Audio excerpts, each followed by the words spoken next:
ngamanye amazwi uduba umshado noma uduba umendo yahamba ekhaya ingane ke mangabe oqala nje wena msakazi siqondise lapha ekuqaleni mangabe umakoti eganile kuthiwa umakoti emzini uyalokhuza uba lenkinga uyabuya umakoti mangabe eba lenkinga ubalekela ngesizulu ubalekela kubakhongi ukubalekela inokho kubalekela ukuthi umkhongi uyena ozohamba ayozwa inkinga kumkhona wakhe ukuthi hawu walanda wasithuma ukuthi asilande ingane yabantu sekwenze njani manje masohlumeza kanje abakhongi ke yibo fanele belungise lenkinga mangabe ebayele ekhaya kuphoqa ukuthi umndeni wakubo ulethe inkomo nembuzi yokuzohlawula ukuthi umfazi uhambele lapha ekhaya ayibo ngesizulu fanele alethe inkomo nembuzi yokuthi iphuma kubani lenkomo nembuzi iphuma ekhaya kuba kwamakoti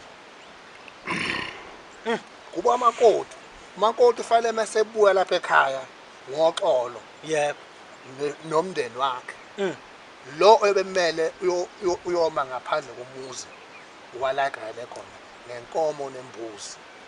imbuzi eyokuthi uzocela intethelelo yokuthi uhambe washiya isidwaba lapha ekhaya akukhathaleleki ukuthi cha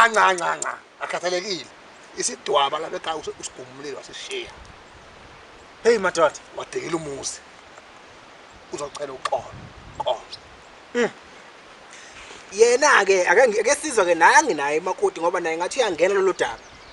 ngoba phela uma ngabe eseganile ngithi sebiza isibongo sakuphi salada nalekhona uma esebuyele emumva unalo nilungelo ukuthi ke umakoti hayi njengamanje bekade ngumasuku njengamanje sefanele ngibe undlovu njengamanje ngoba umkhwena uyangidelela sengiright ngokuhlala kumkhonyana uzoshintsha isibongo ngevumo ngabani ubani yena uzoshintsha isibongo ngoba isibongo seshintsha already kudala sishintsha ngoba washintsha mhla egama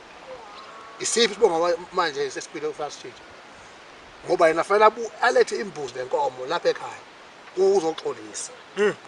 ezoxoliselwa umndeni wakhe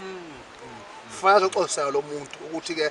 nansi ingane yethu kanje sizoyixolisela ukuze kulunge lenkinga yesibongo yesibongo yebo lesikhuluma ngayo ngoba kukho konke umuntu ozoba lenkinga abantwana abazalwa welo makoti osho umuzi injalo nje nangu kumakoti